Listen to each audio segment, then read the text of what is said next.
What's up, everybody? My name is Michael, and this is a deck tech video. This is my very first deck tech video for Hearthstone. Super excited about it. And I think it's a deck that's actually fairly well placed, and it's been having some pretty good matchups lately. And I definitely want to do. This is my main deck. I'm gonna just play this a butt ton because it's a very tough deck to play. I've found, and I've definitely lost games just to silly mistakes, and otherwise I would have won. You know, we all have those games where you make a mistake, and if you didn't make that mistake, you would have won. And so this is a very tough deck because there's quite a few tough decisions you have to make in terms of how to pace your cards and when to use your blade flurries and stuff like that. And so just to, I guess, to preface this video before we get into the intricacies of this deck, I'm gonna, this is gonna be attached to my blog post, of course. In my blog post, I'll have a general overview of each card and why I chose it, and also the deck list will be on there as well for you guys to look at. But this video is mainly for those who want to get to know sort of the intricacies of the deck and in-depth look at the deck and why I chose cards at an in-depth level. And so this video is gonna be quite long. I recorded a version before and it ended up being like 30 minutes, and I thought, okay, that's too long. So I'm gonna try and keep it short and sweet. I was gonna talk about my awesome pulls and boosters lately and what I've been doing in terms of boosters and how lucky I've been, because I've had some pretty sweet pulls lately, like Harrison Jones, for example, and I got a golden Cenarius, and yeah, it's been pretty sweet. King Mukla I crafted because it's a really good card in this deck, and I'll get into that in a second. But first off, I just gotta say how freaking fun this deck is to play. If you guys are looking for more of a unique type deck to play, I think this deck is for you. This is a mill beatdown deck, and so I wanted to build a mill deck, and I was looking around in terms of what's popular for a hero to mill with, and Druid came up the most.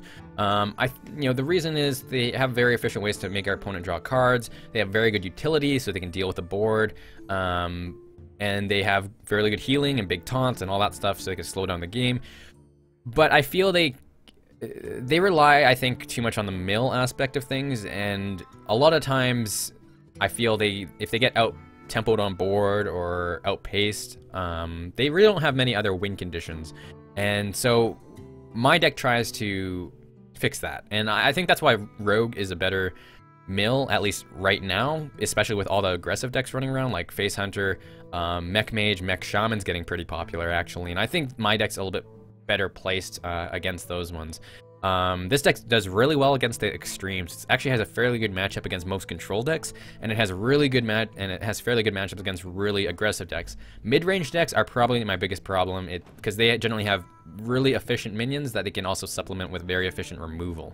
And so we generally get outpaced depending on how good players' starting draws are, essentially.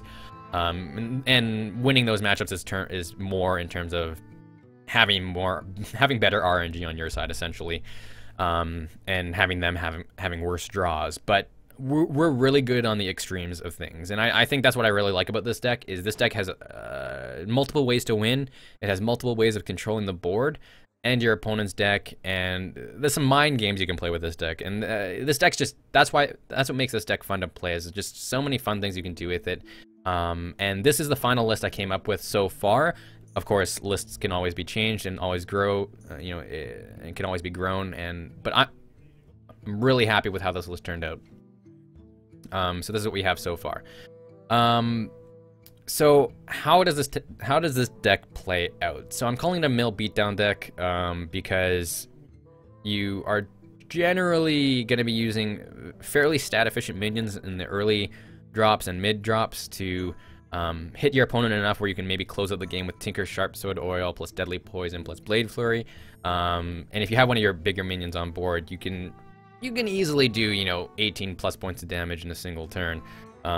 So it's fairly easy to close out games like that, and you want to try and make the game go fairly long, because not only are you trying to build up to a combo without preparation, so it makes it a little bit tougher to do your combo.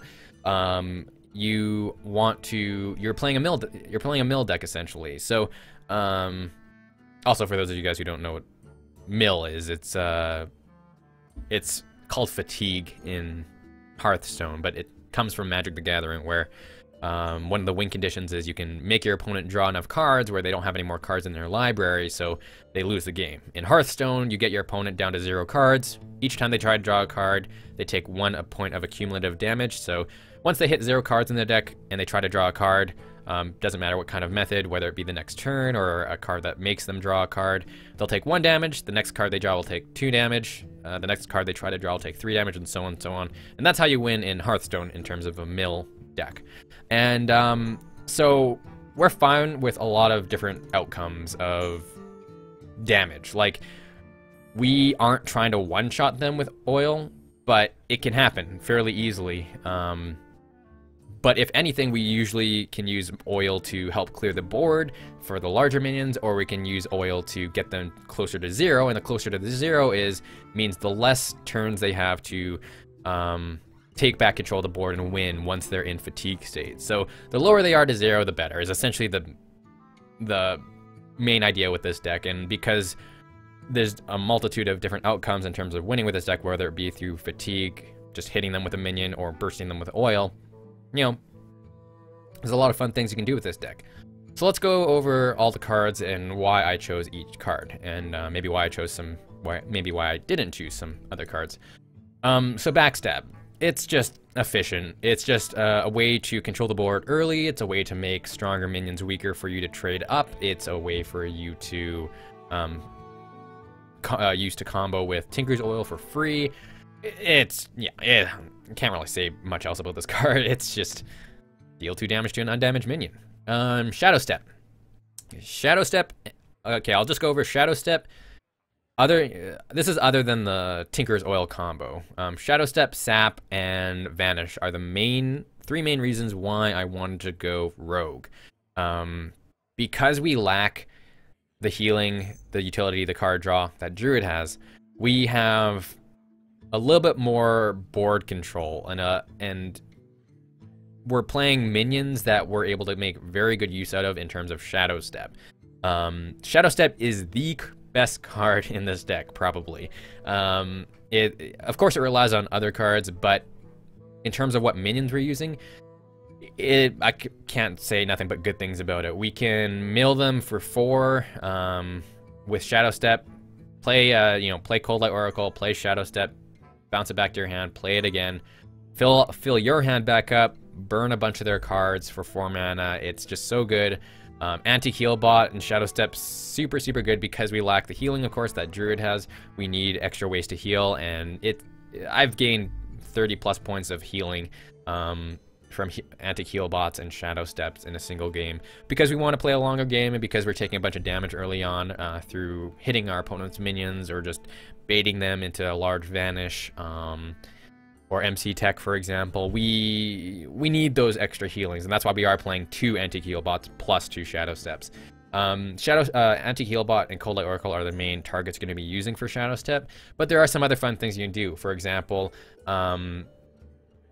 something that sometimes occurs, this isn't often, but cards like Deathlord, where we want to slow down the game, we can use Deathlord to start trading. We can use it to soak up damage. When it's down to like 2 health and we don't really want them to kill it yet and we want to use it again, we can Shadow Step it back to our hand, play it for 1 mana, and just have it back at full health to keep slowing down our opponent, or to keep them emptying out their hand and running out of gas, essentially. And we can use it to trade with other, we can use it to trade and re-heal our other guys. We can use Shadow Step with our tech cards. We're playing quite a few tech cards. I actually had more in this deck. I was playing Kazan Mystic as well, but I've recently just haven't encountered enough secret using heroes to make use out of it. And but I know Hunter and Mage are 2 of the most popular classes, and it's just more of a personal experience. If you encounter a ton of those, well, you can easily replace maybe like Piloted Shredder for a Kazan Mystic or something like that. And Shadow Step just makes each of these tech cards much better. More often than not, we're playing each of these tech cards more than once. So like Mind Control Tech and Shadow Step, I've done before. Shadow Step and Harrison Jones against Control Warriors is insane. Shadow Step plus Lotheb, really good against the mages. And yeah, it's just overall an extremely good card.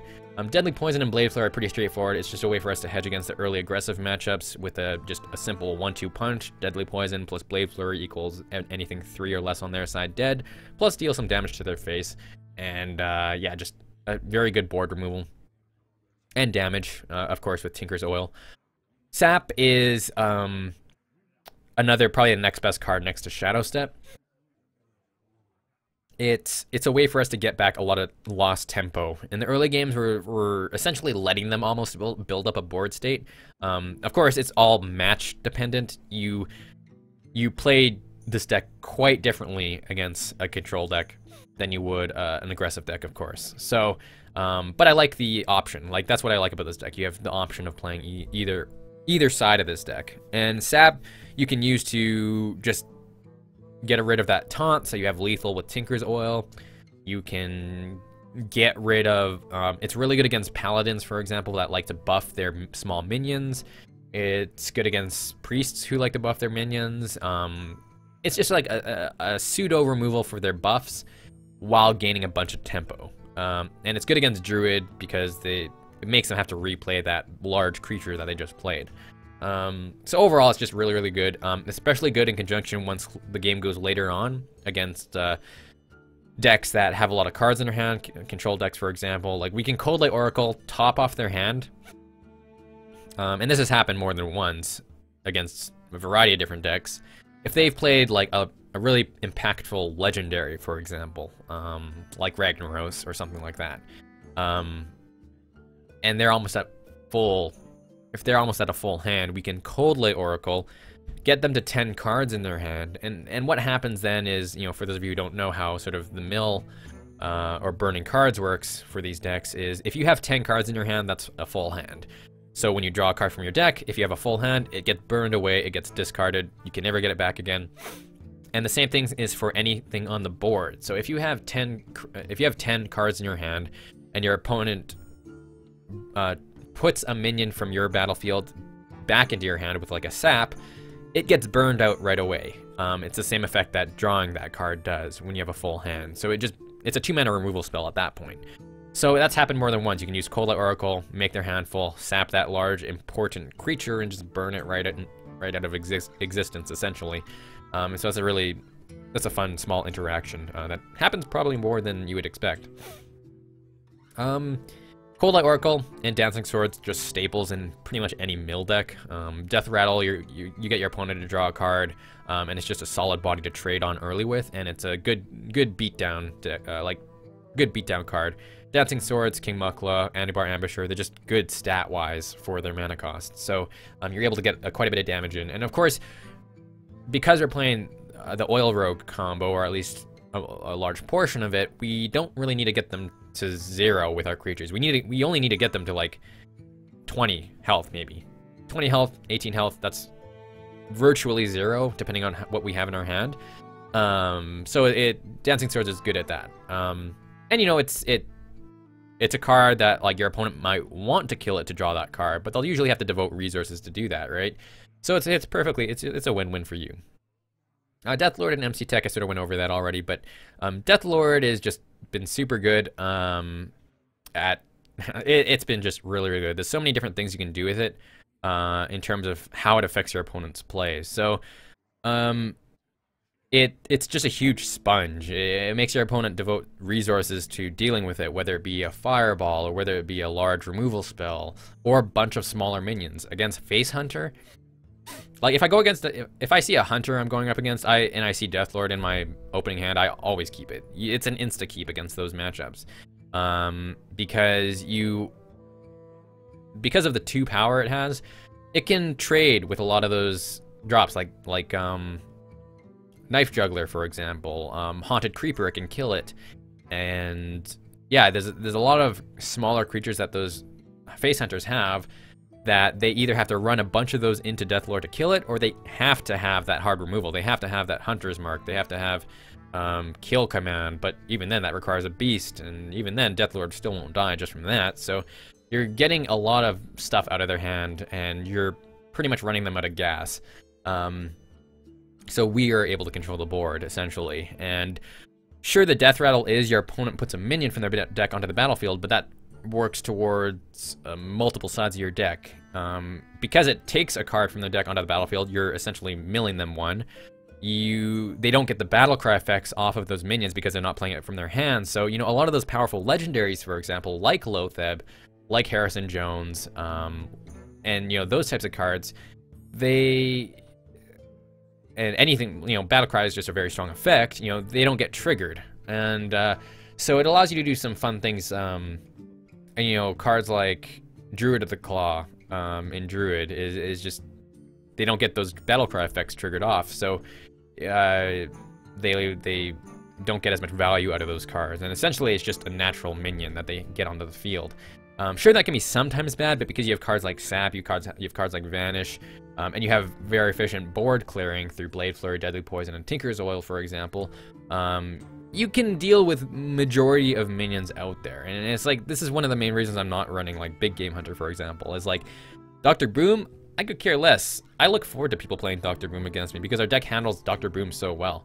Not only does it activate MC Tech, but it makes 2 minion bots, whereas later on in that game at that point, they sometimes have a hand chock full of cards, and a simple Vanish can burn all the cards that they have on the field out of thin air. So yeah, Deathlord, just super good, and the small interaction between Deathlord, you know, if your opponent has 3 minions on the board and they kill Deathlord, get a 4th minion on the battlefield naturally, we can MC Tech and get back that lost tempo.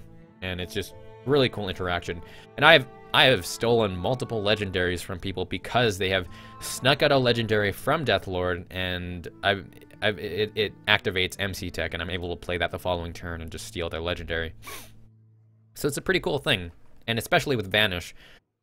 This doesn't happen often. This has only happened once, but it's a very minor interaction that can essentially have some pretty funny outcomes. So what happened was I was playing against a mage, and she had 3 minions on the board. I had Deathlord. She killed it, and she snuck out a Faceless Manipulator. And because the Faceless Manipulator didn't trigger, it was just a 3/3 that has, you know, the Battle Cry effect that is allowed to copy a minion when you play it from your hand. And what happened was the following turn I MC Tech'd and I stole her Faceless Manipulator. Well, we were sort of in a racing point of that. We were sort of in a racing position at that point, and she sort of just used her minions and ignored my MC Tech and the Faceless Manipulator because they're only 3/3s. They're not that big, so I guess she thought she could race me. Well, fast forward, I use Vanish, and I end up being, because I'm in control of her Faceless Manipulator now, I'm able to get that into my hand. And now it's mine, and I can use the Battle Cry effect because it didn't actually trigger, so it didn't copy anything. So at that point in the game, she played Ragnaros, and I played her own Faceless Manipulator and copied Ragnaros, and using her own Ragnaros, I killed it. And she had to devote a Pyroblast to actually get rid of her own Ragnaros, or I guess her own Faceless Manipulator that copied her own Ragnaros that I stole with MC Tech, and thanks to Deathlord. And it's a really funny, just a small interaction, I know, but you know, that's just one of the more interesting and fun things you can do with this deck.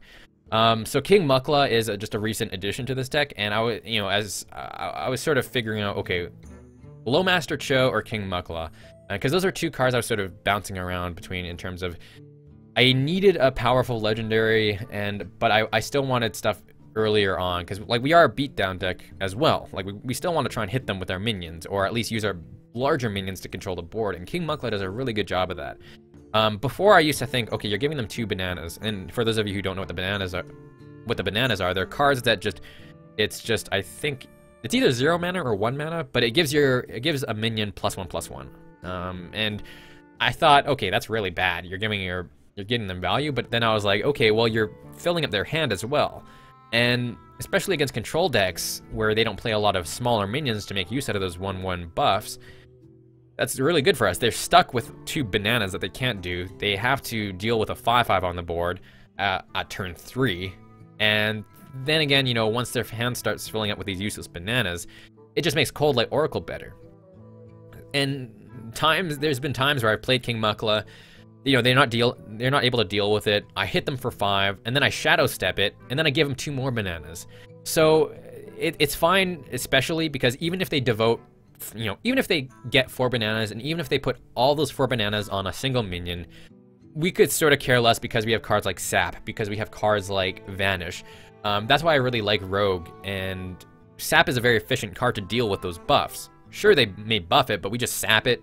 Not only do they have to replay that creature and use up that turn and that mana, they lose the buffs they lose any buffs that are attached to it. So it's a really, really cool thing, and I really, really like King Mukla in this deck, and it's a perfect target for Tinker Sharpsword Oil. Like, we can turn 3 King Mukla, turn 4 we can backstab one of their creatures, like one of their smaller creatures, kill it, or at least injure it. But really we can just use it to activate Tinker's Oil, and then we can play Tinker's Oil and make King Mukla, what is it, an 8/5 on turn 4, and at that point, you know, they have to deal with it. And if they don't have to answer it, it gets potentially 2 shots in, and then at that point, of course, Blade Flurry is usually lethal with another Tinker's Oil or a Deadly Poison and Blade Flurry. King Mukla has just been really, really good, and I'm really glad I picked King Mukla, is because with Lowmaster Cho, it's a little bit riskier, and sure, we're playing a lot of spells like Blade Flurry and Deadly Poison, or Vanish, cards that we don't really care about our opponent having in their hand. So I think there's arguments for both, but I think because we're playing a beatdown strategy alongside milling them, I prefer King Mukla, and it's also good in conjunction with Vanish, because what we can do is, later on in the game, when their hand's close to full, what I like to do is Vanish, and they lose their whole board, and we usually end up getting our creatures that we would like to get more use out of. So at that point, once I Vanish, we usually have like an Anti-Heal Bot or an MC Tech on board, or a Cold Light Oracle, for example, and we can get those back in our hand to replay. But I needed something 4 and less to play after Vanish, because I'm not running preparations. Vanish is a 6-mana spell, so later on in the game, I'll be able to Vanish and King Mukla. So I'll be able to fill their hand to 10, plus burn some of their stuff on the field, and make their next draw worthless. And then I can play King Mukla and get a 5/5 on the board, so I have complete board presence, and usually, more often than not, present lethal with Tinker's Oil the following turn. And it's really, really cool, because once their hand's full, they don't get the bananas. So we get all the value off that turn. And that's the main reason why I chose King Mukla over Lowmaster Cho, because Lowmaster Cho is, I think, better in the early to mid game, but King Mukla in this deck is just good all around. I've never had a problem with them getting the 2 bananas. And yes, you are taking damage, but like I said, this deck's pretty tough to play, and you have to make some pretty tough decisions on when you want to pop cards like Anti-Heal Bot plus Shadow Step or stuff like that.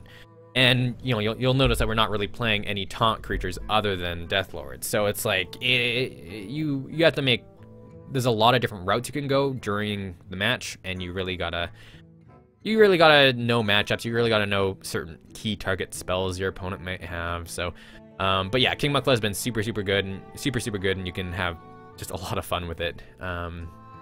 MC Tech, I already went over that. Not much to say there. It's just really good against the mech mages. It's good against a lot of aggressive decks. It's good, especially when we can use cards like Deathlord to bait them, because Deathlord requires them to put more resources onto the battlefield to get through Deathlord. It makes Mind Control deck much better. Tinker Sharpsword Oil, nothing to say there. I mean, it's efficient board wipe in conjunction with Blade Flurry. It's a way for us to make cards like King Mukla and Dancing Swords and Anubar just super huge to hit them for, 10 plus points of damage with our weapon and the minion. It's a way for us to close out games. Is the main reason to play it, and the board control, of course. Anubar Ambusher. So this is also been a recent addition, but I was really looking for the best minions for a deck like this, and it was really tough to find one. The 4-drop slot was probably my toughest slot to fill. The very first version of this, I had only the Tinker Sharpsword Oil in slot 4, plus 2 copies of Twilight Drake. And it didn't go well. Like, sure, the majority of time I was playing Twilight Drake as a 4/6 or maybe even a 4/7, but people dealt with it too easily. It didn't do enough. And Anubar is naturally a 5/5 for 4, which is just a good beatdown creature. Like, you playing a King Mukla following up with a Anubar Ambusher, it's a really strong board. That's like 2 5/5s by turn 4 is fairly strong, and you know, it dodges things like swipe and stuff like that. So again, you're trying to slow down the game. You're trying to make them use resources on your minions rather than your face, you know, especially against like mage, for example. I was going to experiment with cards like Violet Teacher and like typical Oil Rogue, but we're not playing enough spells. We're playing more minions than Oil Rogue does, so I decided against it. And again, I needed more 4-drops that were powerful to follow up on a Vanish. Like we go to a point, we go for the late game with this deck, and a lot of time you want to build up a board state or force them to build up a board state, Vanish, negate everything, and reset the board, and then be able to follow it up with a fairly powerful minion. And because, you know, I had to figure out what cards I wanted to be able to follow up Vanish with, because that's the majority of the games, is like Vanish is going to be a game-ending card, and it's going to be a way for you to reset the game to prepare for a combo. But, you know, I had to make it so you had something to target Tinker's Oil with, so you always needed something to follow up with. And cards like Anti-Healbot, Harrison Jones, Lotheb, because we're not running preparation, you know, it's not like we have 11 mana to make use out of, so I wasn't able to target those creatures with Tinker's Oil the following turn. So that's why I had to find good 4-drops to fill with that. And Anubar was one that caught my eye because it's just naturally large, but the Death Rattle is actually something that we can make use out of. So a lot of the time we end up playing Anubar, like we don't flood the board with our minions. Most of the time it's going to get to a max of 3 minions, and that's usually only if we like mind control deck something too. Like we're playing minions that can generally stand on their own, and unless we play like a Death Lord and then follow it up with like King Mukla into an Anubar and like we have complete control and we're just hitting them in the face, it's really the only time where we keep trying to get a board state going. But we're playing just very stat efficient minions essentially to just beat down our opponent or to trade effectively. And Anubar is just fairly good at that. But because we're playing cards like Anti-Healbot, like their card and Cold Light Oracle, like once they catch on to those cards, it's like they don't want those cards back in our hands. So even though Anubar is the larger minion, they'll generally use resources to kill the lower minions first that we don't really care about too much, and leave the 5/5 on the board to be able to swing or trade for another turn because they don't want that minion being able to return to our hand. Sure, it can sometimes bite us in the dust, but I've actually never had that happen where, you know, the Death Rattle has hurt me more than it's helped me, essentially, is the main reason.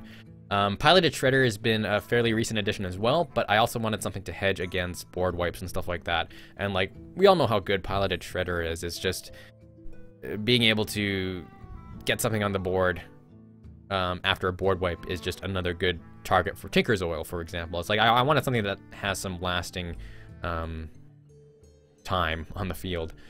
And yeah, sure, there's sometimes minions that you don't really want, but you know, it also comes to a point where you might even get Low Master Cho onto the battlefield for free, which goes towards your game plan anyways. So it's, yeah, I think there's a lot of fun things that can come out of Piloted Shredder. And even if you get Doomsayer, for example, you don't really care because you're not flooding the board, and usually more often than not they're gonna have the better board state anyways.